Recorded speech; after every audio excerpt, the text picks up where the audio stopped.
afternoon, good morning, wherever you all may be. My name is Will Anderson. I'm the Chief Operations Officer for Richland School District 2. I have with me today Dr. Harry Miley, who's our Chief Finance Officer, and Ms. Libby Ruth, who is our Chief Communications Officer. We are very disappointed, like probably all of you, to not be able to be with you in person in, I believe it was going to be San Antonio. We were looking forward to being there and sharing our presentation with you, but we are happy to be sharing our plan of how we successfully passed a bond referendum in 2018. So this morning or today, we will be sharing with you how the strategy that we went through, our phased approach to successfully passing our bond referendum in November of 2008. We'll go through the research. 2018. Thank you, Ms. Ruth. 2018. That was would have been a long time ago. 2018. So we're happy to be here this morning and to talk through how we did there. So in 2000, leading up before 2018, we had last passed a bond referendum in 2008. And through those many years since then, a lot of things had changed. In 2008, 2004, and 2000, our last three bond referendums, we had a lot of growth. And so during those years from 2000, we grew, almost doubled our size of our enrollment to today's enrollment of roughly 29,000 students. So we had been focused solely on growth and making sure we were keeping up with our growth. During those times as well, we had not really spent a lot of money maintaining our facilities. We had spent roughly about $5 million a year maintaining our facilities, when per industry standards, we needed to spend about 3% of our asset value, which would have been about $20 to $30 million a year. So we had a lot of deferred maintenance for many years that have kind of caught up. Our facilities have gotten much more outdated. As we all know, our learning models have been shifting through those years, for many years, but have been shifting, much more collaborative, out of rows, et cetera. So not having a bond referendum since 2008, while we were still growing, a lot of facilities that had a lot of deferred maintenance, and our learning model has switched, not switched per se, but the spaces did not necessarily match. Really needed why we needed to have a bond referendum here in Richland School District 2. So we needed to really figure out, like, how are we going to successfully get funding to maintain our facilities, bring them up to where they are with this day and age. How are we going to manage our growth, and how are we going to get this done? And so we really started in earnest back in 2016 of thinking about how we can get this bond referendum passed. And we had a four-phased approach. We sat down and figured out the first thing we needed to do is really look at our internal data analysis. We really needed to get a much better handle on where we are with our facilities, with our growth, with the current educational model, and if our facilities manage those growths. So we needed to do that first. Our second phase was we needed to make sure that we hear from our partners. We moved away from the phrase stakeholder engagement to partner engagement. We really feel like everyone with us as a partner is a much more active collaboration. And so we wanted to make sure that we hear from our partners, hear from our schools, hear from our parents, hear from our students. What do you want to see in your facilities? From there, we needed to then move into our third phase. After that was finalizing those plans, taking all the internal data, taking our feedback, and really starting to finalize those plans. And then we wanted to make sure we have a funding plan. What does that look like? And then really taking all that information and have educational sessions to know people to what was going on. So dating back to 2016, that we had kind of mapped out what our plan was to figure out how we're going to fund fund the improvements we needed to make to our facilities. In South Carolina, and especially in a lot of districts, there really is the only a couple ways that you can fund school facility improvements. Dr. Miley will share that later on, but really a bond referendum was the only way Richland 2 could do that. So I want to talk to you a little bit about, this morning today, we're going to talk about our phased approach. And so the first phase we did, as I mentioned a minute ago, was the data analysis, the internal analysis, and the different things we did. So one of the first things we updated was our facility study. We have been having a facility study dating back to the late 90s, updating every 2 years or so on our facilities. And we did that through our bond referendums in 2000, 2004, and 2008. We did those on a every other year basis to see what we needed. Those facility studies really gave us an idea of our growth, but gave us big picture ideas on our facilities. What kind of roofs needed to happen, or HVAC, kind of really more the meat, the bones of the building. And so in 2016 and 17, we updated and had a partner update the facility study, really go in and to look at the roofs, the HVAC, any structural issues with the study. We also did a demography study in the fall of 2017. What we really want to look at there is our growth. We wanted to see not only what's happening with our growth, but we wanted to dig into specific areas. We wanted to see what neighborhoods are doing. It was easy for us to kind of track new growth, but the gentrification, are we seeing neighborhoods turn over? Are we seeing them age out? So we really got specific information through our demography study on neighborhood specific areas. This also looked at not just growth, but income, educational attainment. It really gave us a bigger picture of what our specific neighborhoods were doing in Richland School District 2.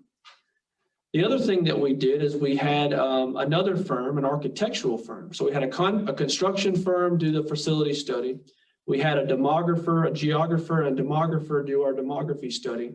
And we worked with an architectural firm to do our educational adequacy assessment. We had done this last and was really more of a programming study in 2007 to really get an idea of what our new facilities will look like. What do we want our new facilities to look like? But we expanded it this time to really look at what do we want our new facilities to look like when we're designing new facilities, but what are the current educational assessment of all of our facilities? So instead of just looking at the structural issues, they're looking at the architectural firm. We're into every one of our facilities and said, all right, how are they operating in a teaching and learning standpoint? Do they function how we want teaching and learning to function these days? Do they need to be, how can we structurally change those? And so we had a week-long meeting in the summer of 2017, meeting with elementary, middle, high, and district level people to figure out from a standpoint, what does that look like? And then going into every school facility and making sure that the facility matches the best we can the education. And then we also, throughout this time in this internal analysis, we're taking all this data and meeting almost weekly with a team, the three of us here and some others in the district, including our superintendent, of really digging into facility meetings. We'd meet weekly to go over a lot of different things to make sure we were fully abreast, and our superintendent was knowing what we were going for and how we needed to make sure our facilities were prepared for the future. So one of the things from our demography study and our growth is that what we have realized through our internal analysis in phase one is that our growth had kind of slowed a little bit. While we were still growing, and as I mentioned, we were still growing, it was not at the rate that we saw in the early 2000s and early part of this decade. It started to slow. We're still growing, but slow. So we had, from a capacity standpoint, district-wide, we had capacity at the elementary, middle, and high school level. The thing that we noticed is our facilities really were aging. So looking at this chart on the right, you can see that a quarter of our facilities were 50 years and older. 20 to 50, a quarter were 20 to 50 years old. And then really only a quarter were less than 10 years old. So we had a lot of facilities that needed, that have not had any really big upgrades. And quite frankly, some of those facilities had reached their life cycle, that they were just to a point where we could not put any more Band-Aids on those facilities. And so we really, through our analysis, started getting this data back that showed that, hey, we need to really focus more on making sure we're bringing our schools up to date, and we're replacing schools where we need to replace them. Through our educational adequacy assessment that I talked about earlier, we really started to think, all right, if we're going to update our new facilities, if we are going to build any new facilities or replacement facilities, what we came out of all of our meeting is a guiding principles for our facilities. The first thing that we started was our strategic plan. And on the right in the diagram, you can see is really a diagram of our strategic plan. This is what guides our work, not only for our facilities, but for everything. And so we wanted to make sure that we start with our strategic plan, and it's on the right there, but basically those guiding factors there. And so what we took is that as our North Star is saying our principles, our guiding principles for our facilities will be this. And so we wanted to make sure that when we're renovating our facilities, building new facilities, that these are always at the heart of what we're doing. So we want to make sure our facilities are safe and secure, that they're student-centered, that they're welcoming and supportive of the community, flexible, multi-use, and you can see on there through the rest of those things, and cost-effective and efficient. So during all this phase one that we're doing, we come up with these guiding principles, and we see that we've got aging facilities that need to be renovated. We see that our growth is still there, but it's in pockets, and we see that these are the things. So we start formulating in our mind where we need to focus our energy and our efforts. So then we kind of start moving into phase two, and that is we call it input analysis or partner feedback, partner conversations. So what we started doing in the fall of 2017 is we're not talking bond referendum. We're not talking any of that. We're just trying to get feedback on the work we've done thus far and hear from the community. What do we need from our facilities? What do you want from your facilities? We haven't mentioned the word bond. We haven't done any of that. We're just still doing research, and we're doing input, and then taking that input and analyzing that information. So we had what we call strategic planning meetings in the fall of 2017. We had 5 of those at all of our. We have 41 facilities, and we have 5 high schools. So we had each of those 5 high schools, we had a meeting where we shared some of the information we've done. We've shared our demography report. We shared the information on facility study. We shared our educational adequacy, and just give them an idea. And then we took feedback. We had kind of an open Q&A. We had surveys at these meetings. We had tables set up around the meetings that allowed people to come to talk about elementary schools, talk about middle schools, talk about high schools. We had the feeder schools there from the principals from each of those schools to help answer questions. You can see the picture on the left is our superintendent leading this. So while the 3 of us were there in the room to answer more specific questions, our superintendent, Dr. Davis, was leading these sessions, which really showed our transparency and buy-in to what we're doing. You can see, so then we had, from those meetings, we had a survey. We also sent out a survey to the community for those who couldn't come, asking about those guiding principles. So the survey was based on those guiding principles, and it rated them if they're not important to very important or not applicable on what they wanted in their facilities. What was important to them? Were the safe and secure most important? Was being cost effective, being a learning environment, being flexible. And then we also, during this whole internal analysis, was meeting with our key contacts. We have, our superintendent has a faculty advisory council, has a parent advisory council, has a business education alliance council, as well as many others. And we met with these different groups and did the exact same thing we're doing the strategic planning meetings, gave them a lot of feedback so that we could be prepared and really use this information from our partners to help guide us. Okay, what do we need to do? What do we need to think about? Where should we focus our energy and effort to transform our facilities? So from all of this information, we started really narrowing down all this data we had from phase 1 and phase 2 and started narrowing down this funnel approach for our area of focus. So what we heard in these partner feedback information, what we had the data we'd gotten from phase 1 really brought us down into 5 kind of areas at this point in our planning. Safety and security. Safety and security has always been important. These day and age, obviously, it's not what we've typically focused on. We're focusing on COVID, as opposed to at this time it was focused on active shooters. We had Parkland and other things going on. So, but safety in general, you can't do teaching and learning if your students and teachers aren't safe. And so that was a big one that came out. And some of the things that came out is secure entrances, replacement schools, maintenance. Growth was still an issue. We still talked about growth. And so we had talked about a need for a new elementary school, a new high school, additions to one of our schools that were very overcrowded.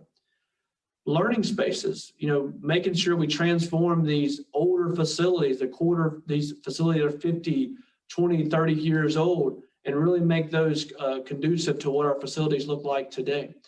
Athletics and arts was a big thing that we had heard from our feedback, there's a big focus from our community to make sure that we had equity across the system in terms of athletics and the arts. And technology, we knew that technology was a key thing that was coming out, and technology was something we wanted to focus on. On this slide, you can see just to kind of piggyback on what I just spoke about is the feedback we gotten from the survey. And you can see on the left, it discusses that 93% of the survey people, our top thing was safety and security. Our partners said, you know what, this is very, very important. And the second thing that came out was was important to them was flexible and multi-use. That schools need to be flexible, they need to be multi-use. And us designers, people in building new schools and renovating them, understand that. And so these are just a slide and some data points that showed that what we were doing, we're on the right track. So now we've gone through phase 1, we've gone through phase 2, and now it's time to really start finalizing that plan, start really finalizing what is that plan going to look like. And so in the spring of 2018, we started to take cost estimates on projects. So from the facility plan, we knew what we needed to do. From the adequacy assessment plan, we knew what we needed to do, but we really didn't have a cost on that. So we took that information to start getting us cost estimates on what would be the cost. So we would know how much money we may need to start asking for from our constituents, from our taxpayers. We also then started prioritizing those needs. All right, we heard this, we see that, but we realized we cannot go and ask for $2 billion or $1 billion worth of improvements. We really need to say, what is our highest need? What is our highest priority? And then we took all that to in essence, adopt a facility plan in May of 2018. And this slide kind of shows you where we had our proposed 10-year plan. So we took all that information, took our cost estimates, and came up with a proposed 10-year facility plan. This was not a funding plan at the moment. This is just what we saw over the next 10 years, what we needed to fund, to do to our schools. It was actually, it totaled to be about over $700 million. And the areas of focus dealt with the program, the educational part, the growth, the safety and renovations, and arts and athletics. And then we just had a line item for technology and overall line item. So we took all the information, developed a 10-year facility plan that was $700 million. And that's where we went from there. And so then we took that information, that 10-year facility plan for our school board to vote and adopt that facility plan. Once they adopted that 10-year facility plan is when we then transitioned to what should we fund. And with that, I'm going to turn it over to Ms. Libby Ruth, who's going to talk about how we transitioned from our phase 1, phase 2 adoption of our plan, and leading up us to adoption of our funding plan, and then move into our final phase of going to outreach and education. Libby? Thank you, Will. Hello, everyone, and I'm glad to be with you today sharing information on how we passed a successful bond referendum. Before I get into the next phase that we were in, which was developing the funding plan, I do want to give an endorsement for including your communications team or person. A lot of times it's a one-person shop. From the beginning, I'm very appreciative to Will and Harry and our superintendent, Barry Davis. Back when we started this and the very first steps that Will mentioned in the fall of 16 and in those weekly facility meetings, I had a seat at the table, which made my job when it got to crunch time, which we'll get to in July, much, much easier. And I had a lot of information to use, and I knew the information backwards and forwards as they did. And so I was really able to help us tell our story. As Will mentioned, in May, on May 22nd of 2018, the board at a regular board meeting approved the 10-year facility plan. And we were very deliberate in how we moved forward with this. We had a timeline in our heads of how much time we needed to go from a facility plan to a funding plan to getting a bond referendum on the ballot. And so we made a very public announcement of the facility plan being approved at the board meeting. And here is a bi-weekly newsletter we have that emails out to all our employees and parents, and made an announcement about what we were doing with the facility plan. And we were very deliberate in Dr. Davis's, our superintendent's, comments at that meeting, where he tied it back to the overall strategic plan of the district and the vision and mission of the district, so that people understood that this was part of a big picture of what our district wanted to do. We utilized that existing communication channel from this point on, roughly in June and July, not as much, but we got on a pretty good cycle of every 2 weeks.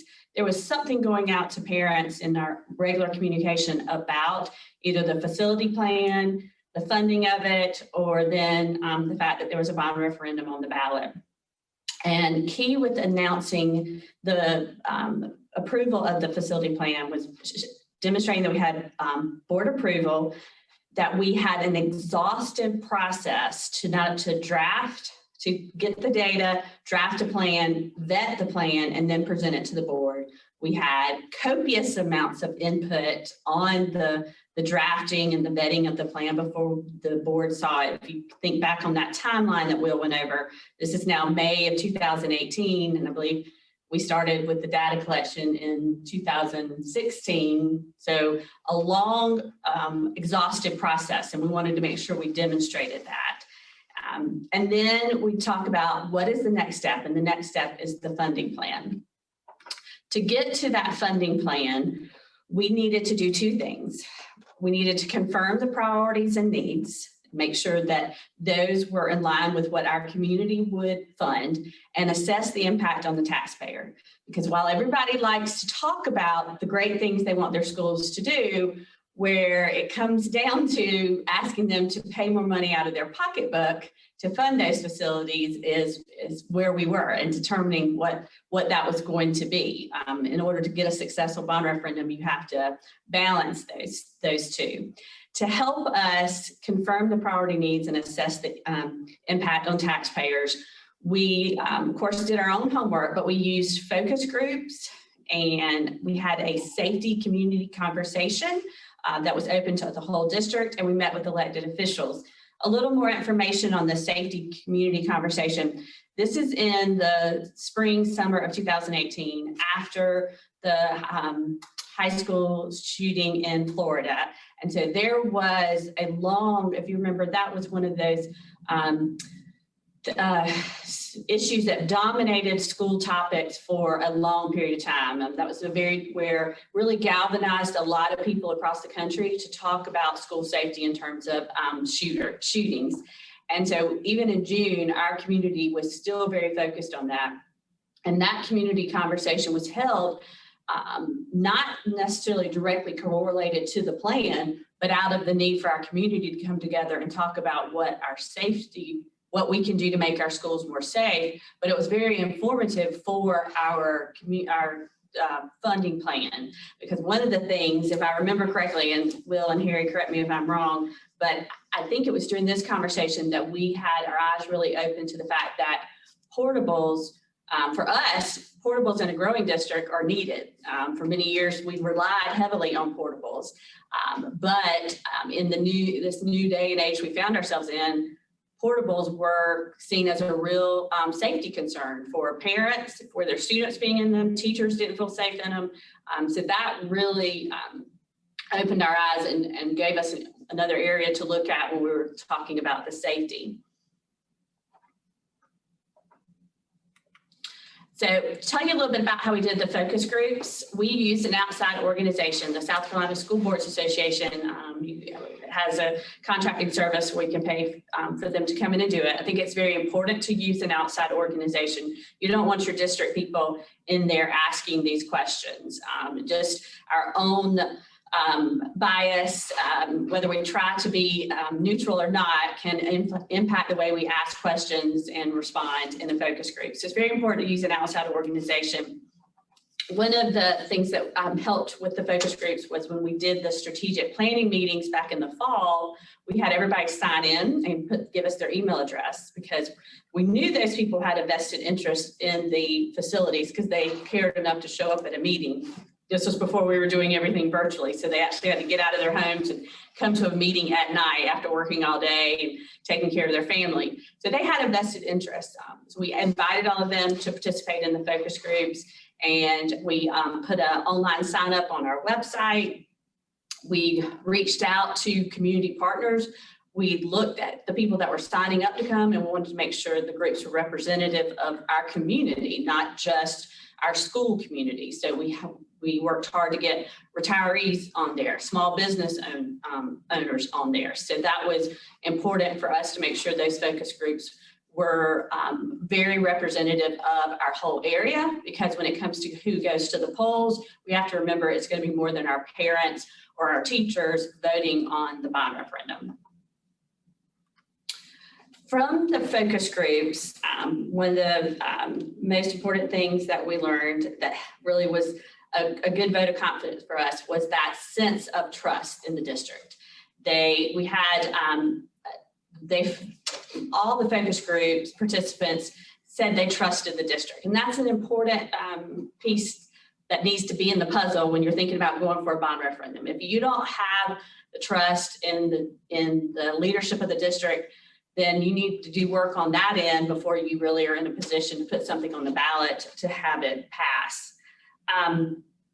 We also found out some things that helped us, like the growth that, if you remember back to the facility plan that Will showed and had growth as one of the columns in the area, was a big part of the plan. But in talking with focus groups, they didn't see the need for growth as much as we did, because we're forecasting out for a 10-year plan. So if they're looking at the now, their schools aren't overcrowded. They're okay. Some of them are a little more overcrowded than others, but in general, they felt like there were other ways for us to manage the growth instead of building new schools. So that was a good piece of information to have.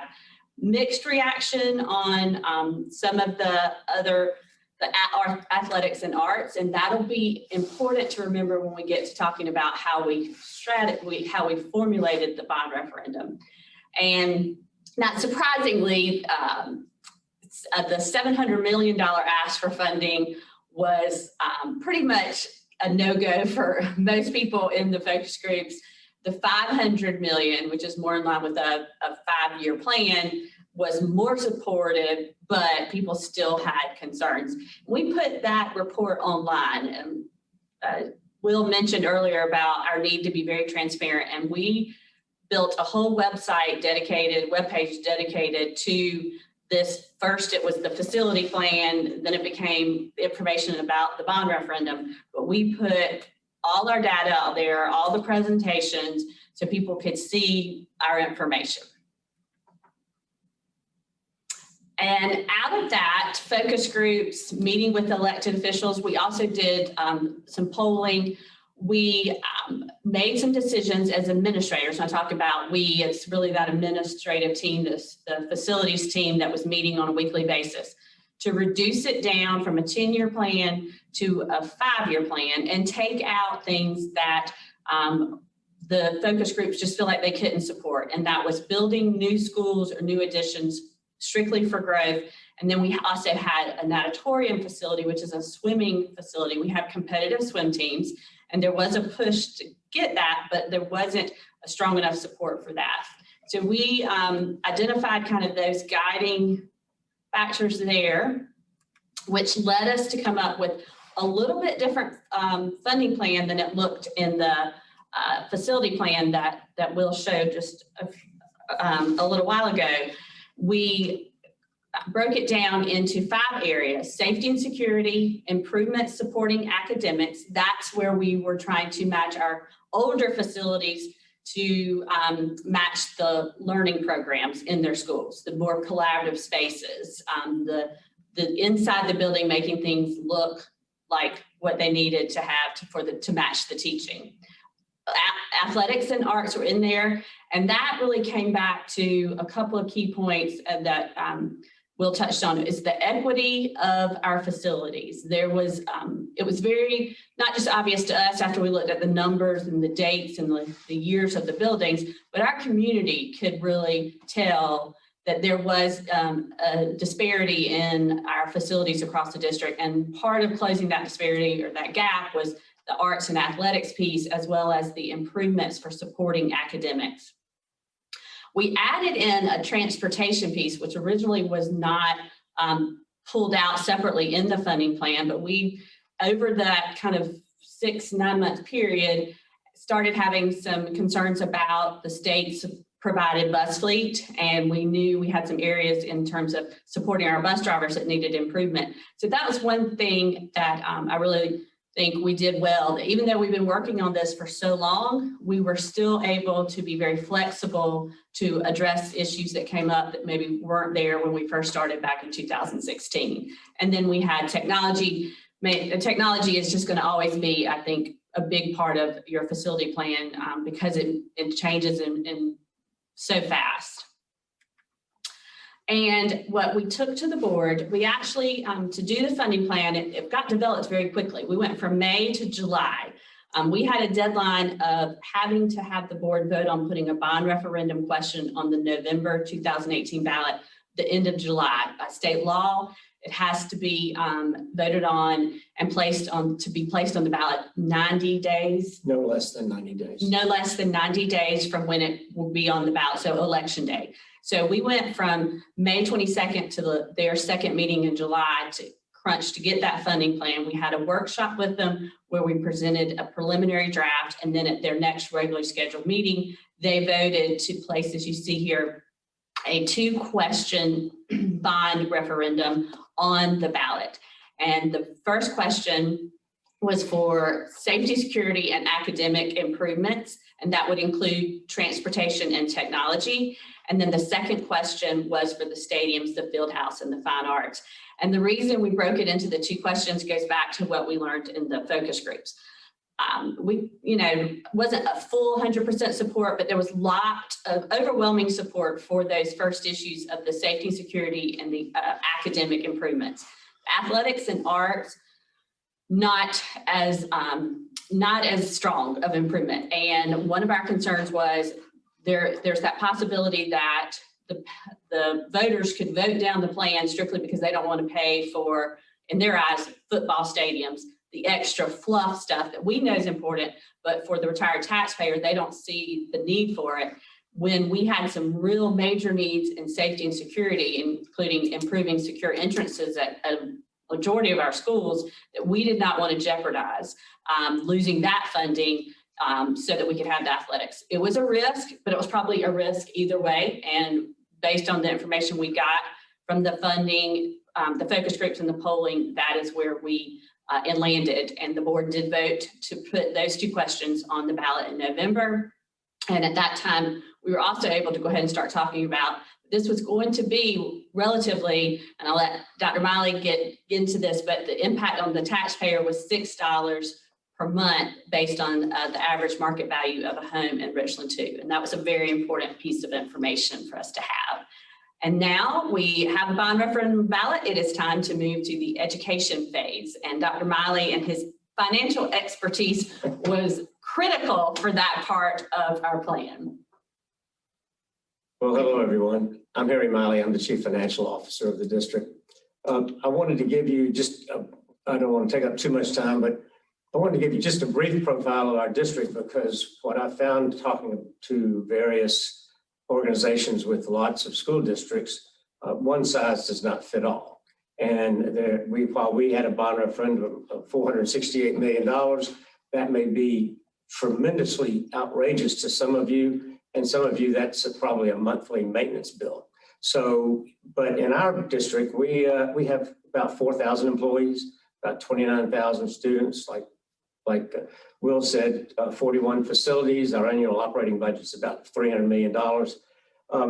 And our $468 million referendum was actually less than those 3 referendums in the early 2000s.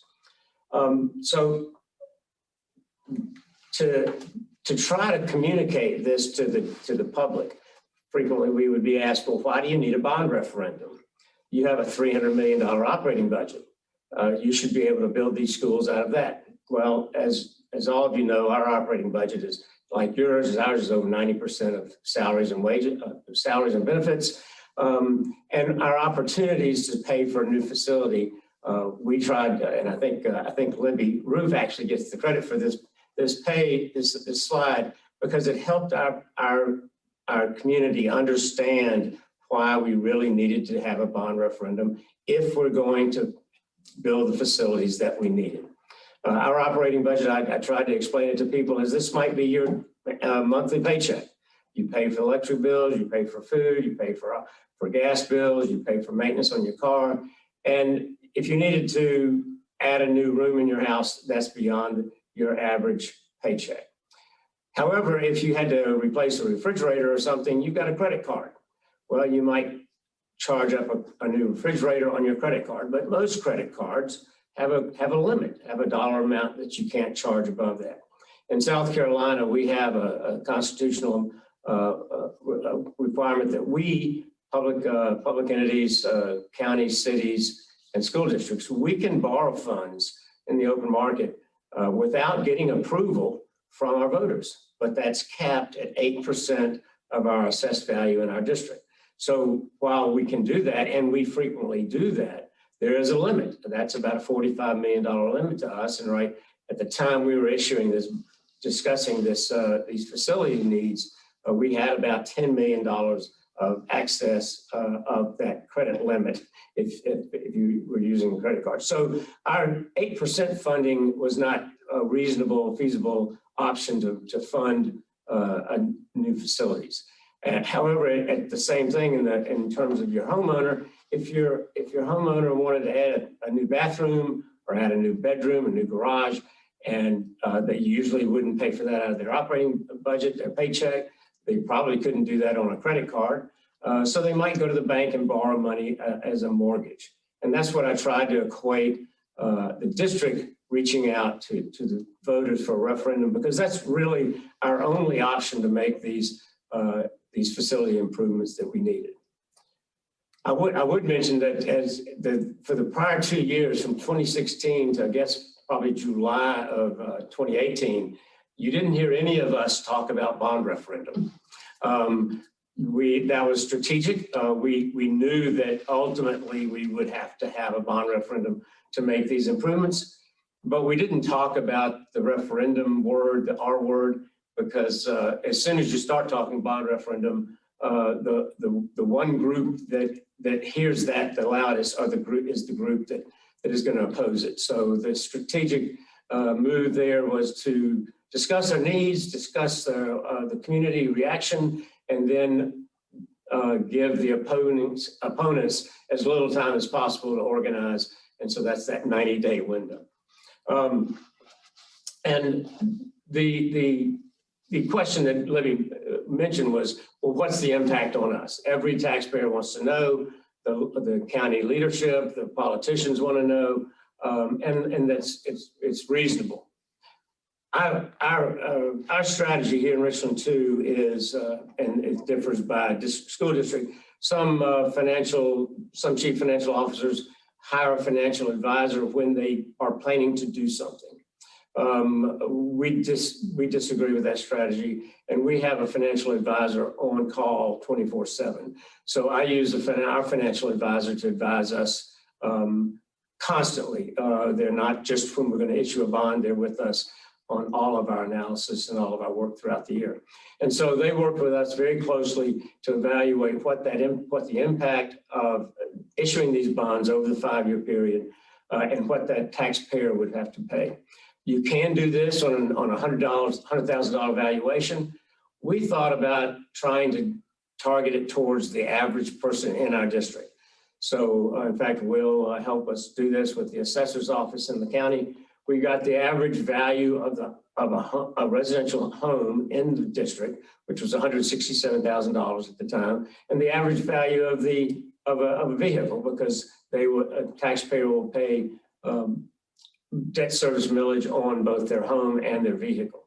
And that average was $167,000 for the house and $8,500 for the vehicle. We explained, we admitted it in all of our discussions that of course there are going to be people in houses more valuable than that and less valuable, and there'll be vehicles above and below that. But that was the actual average at the time, and that impact, based on the structure of a financial analysis, of financial advisors, in terms of how we're going to structure the debt of the 468, was no more than $6 a month on the average taxpayer. So far, we just got the documentation from the auditor this past week. We issued our first bonds in January of 2019, and to date, for this current calendar year, we'll have no tax impact at all. So right now, we've had no tax impact, and we anticipate no more than $6 per taxpayer through the derivation to the end of the funding cycle. And this was another Libby Ruth suggestion that helped the taxpayers understand, because they said, wait a minute, if you're going to go sell in fact, the auditor called me up and said, Harry, you're not going to issue $468 million, are you? I said, well, yes, in 5 years, but we won't do that immediately. It'll depend on our cash flow needs of our project construction. And so we developed this, and the blue line is our 5. At one time we had 6. We're using 5 issues now, but those were the incremental issues of our bond sales and the cumulative issues. And so the auditor and our taxpayers understood that we weren't going to be selling $468 million in bonds day one and had this huge tax impact on the taxpayers. So far, we've been very successful. And back to one thing I wanted to mention, it may be on the next slide, but may not be. In terms of that feedback that Libby was describing, our referendum, the number 1 question passed with a 65-35 vote. And our number 2 question on our athletics and arts passed by a 60-40 vote, which we were very excited about, because while again, some of you may look at $468 million as a monthly bill, it was the largest single vote bond referendum for a school district in the history of South Carolina. So it was a big district. It was a big bond issue here. And it was what we felt like, due to this 2-year development marketing phase and analysis phase, we were able to gain the trust of the public, and the first question passed with a 65-35 margin. So we were really happy with that. Before we move to the next slide, Harry, I want to mention just one. We're showing you slides from the presentation we did, which was our education phase. In part of the bond referendum law is we can't use government resources to tell someone how to vote, but we can explain why we need the bond referendum on the question. And so we focused on presenting the facts of why we had, as a district, placed the bond referendum on the question. Originally, this slide was not in our education presentation, but it became a question that we got asked a lot because people knew the anti-tax increase people who don't want their tax bill goes up, which nobody does, but the ones who really were coming to our meetings and adamantly against this were asking, well, how much do you still have left to pay on the debt service from your previous bond referendums? And this helped us show that we again wanted to be transparent, show that, but then also be able to show that that $6 increase was not going to be, it's not on adding anything, adding more to it, but it wasn't going to, like you said, be at the beginning. Libby, that's a good point, because this chart demonstrated that while we were talking about the $6 impact, the $6 impact is in 2024. So that it wasn't going to be all at one time, and we weren't going to issue $468 million of bonds in 2019, but that over the next 5 years, the impact would accumulate to $6 per average taxpayer. So that was very helpful once we added this chart to those educational meetings. So maybe in here, you're paying like $3 It more. might be 2 or 3, yes. And right now, what you're saying is So far, there's zero. Zero. There's So zero impact. they're still paying the same amount they were paying when we started. And to piggyback on that, one more thing is that these were not just occasional meetings. I think we had 50-ish. Some of the time we split up and had multiple ones during this. Some we had 5 people in the meeting. Sometimes we had 100, but we canvassed the district, and our superintendent was in many of them. But I think it was 50 something. It was a lot. Yeah. I scheduled them all, so I caught a good bit of ribbing. But it was worth it. It paid off. That's what we needed to do. So as you can see, and we kind of glazed over it a little bit earlier, but when we moved to our educational phase, that first slide that said the facts, that's what we hit. So through Ms. Ruth's office, through our strategic partnerships, we just said, hey, we're here to inform. Just if you'll have us, we will come. And as Dr. Miley mentioned, I believe it was 64 meetings in a 90-day span that we went to all over the place. And all we did was just give the facts. Some of them were very good meetings, good as in not confrontational. Some got kind of confrontational, but it was all about education. We stayed away from any politics. It was, and once people understood it, they've got a better understanding. An example is one of our groups was adamant against the bond. They had a rumor out there that we were going to totally change the name of a school, do all this and that, which was inaccurate. And so they got a large gathering to come. They heard from us, we talked with them, and then they became huge supporters in the community, telling their members why they were going to support the bond referendum. And so the education sessions are huge, but as Ms. Ruth mentioned, it has to be education and just sticking to the facts. And that's all we did. Everywhere we went to, we stuck to the facts. And so in these slides we've been showing is some of the key slides that came out. The finance was always huge important. Dr. Miley got more questions than anybody because when it came down to it, they wanted to know the impact. And as he mentioned earlier, and one thing we told them over and over again is, and Dr. Miley would joke, so I'm gonna get fired if this doesn't happen, but there's gonna be $0 impact in year one. And we are now 3/4 of the way through 2020, and we have not had an impact to the taxpayer. So we have stuck true to that. Our past history in bonds is something also was successful. But this is another slide that came up that people showed that, hey, we spent 2 years, 2.5 years doing all this work to lead here. We just didn't meet hide in the back of a room and develop this plan and throw it at you. We had a lot of work. And when people would say, well, we didn't know this, well, no, you actually remember we talked about this, we got your feedback. And so it built that trust, it built that relationship that the district has been transparent all the way through. We maybe didn't mention bond referendum, but we were very transparent and very inclusive on the work we were doing. One of the impactful slides that came up as well when we were trying, something that came up, people were having a hard time understanding, well, what is this academic improvement? I don't get what it worked for me when I was in school. What's the difference now? Well, the picture on the left is what many of you all, or if you're architects or builders or school districts are doing, is collaborative spaces. This is one of our brand new schools, Jackson Creek Elementary School, with a great collaborative area in the middle, has windows, has classrooms built around this collaborative area. This collaborative area also is shut off with doors that lock, so it's a classroom community that's safe, but also gives that flexibility. So we've got a school and an equitable issue that's doing this, that has this space built in. To the school on the right, actual picture of a pull out in a hallway on the floor. This hallway is a typical double loaded corridor. So you can just imagine the inequities of what's happening. When we showed this picture, people who hadn't been in schools in years realized, oh wow, there's some things going on here and things we need to try to make improvements for our children. So this was another successful strategy we use to educate people the differences, and then they can make their opinion on how they wanted to vote.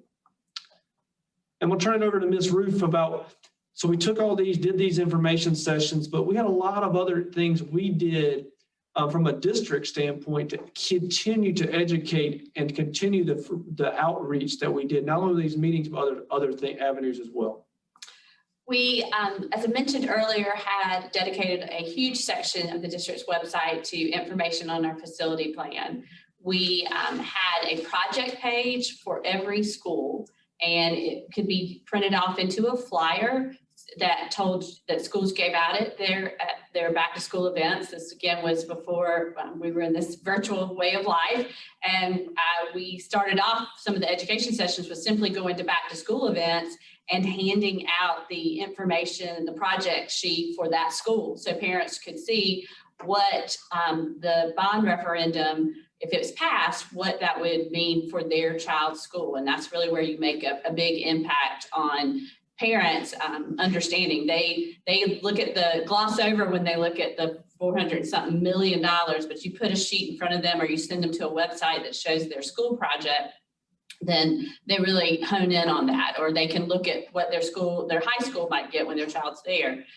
Another thing that I thought worked really well for us was a growing frequently asked questions. At all those 60-something meetings that Mr. Anderson evidently remembers all of them by heart, I went to a lot of them and never spoke, but I was there, or members of my communication team were there to gather the frequently asked questions and make sure we got them answered and put them out there on a tool for our website for people to go and look that up. And so we had the pages on our website for that. And one of the, again, kind of came out, it resulted in us adding that graph, what was a common question. And at first we kind of didn't really talk about it in our presentation, but after you get asked something so many times, you realize, okay, we can answer this question and we can answer it based on facts. And it was, when was the last time we had a bond referendum? And do we have any debt from any past bond referendums? So it was helpful to just put that information out there. And a key statement that we were able to really tout and is explained that in those 18 years of construction projects from our past bond referendums have been completed on time and within budget. And that goes back to, again, demonstrating that we deserve the trust of our community. So the frequently asked questions was very helpful. Oftentimes I would get reports, people would share with me social media post or an opinion article in an editorial letter to the editor in a local newspaper, and would put out information that was inaccurate about our district and about the bond referendum. I used the frequently asked questions to provide a source of information about accurate information. Obviously, those people who were putting out that information were encouraging people to vote no. I never said, and the district, when we put this information out, didn't say vote yes or no. We just said, there is information out there that says this. It is not correct. Here is the correct information. We always direct people back to our frequently asked questions for that. I mentioned earlier the list of the U and 2 newsletter. That's our biweekly newsletter. There's a version for parents and there's a version for employees. And this is just to show you the list of all the articles that we put in starting as early as June 12th of 18, before we were mentioning the bond referendum word. It's up until November 5th. Even the day of the election, we put out a reminding people to vote, reminding them they didn't have school, and we put together some videos that showed some of the projects, that what it would mean to schools if the bond referendum passed and we were able to move forward with those projects. And you'll see there that, as I mentioned earlier, the Q&As that we did, we oftentimes made those into articles in the newsletter. And that was a way to help clarify information that people might be hearing out of the community that wasn't accurate. So it was a lot.